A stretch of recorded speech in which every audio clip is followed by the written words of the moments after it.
we could talk about the potential of a OKC dynasty, and honestly, I want to give my thoughts as to why that that era of basketball is over with.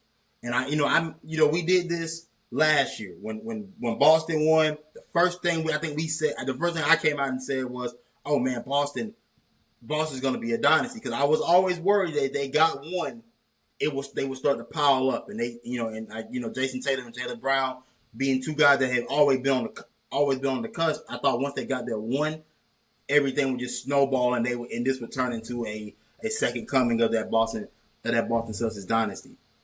But in today's NBA, with how with how the financial structure is set up, and those second apron teams, guys that have potential superstars that are looking to get paid,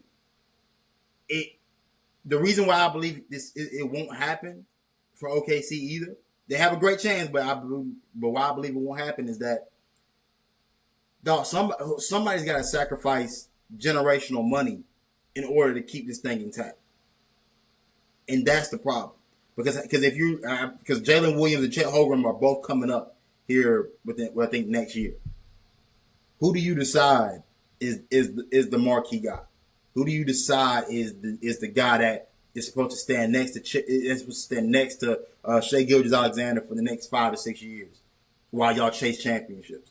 Do you go Jalen Williams, who has shown growth, shown that he's a solid second option in terms of ISO scoring and getting his own bucket, or do you go Chet, who has shown that his rim protection ability is not to be played with even at his young stage of his career.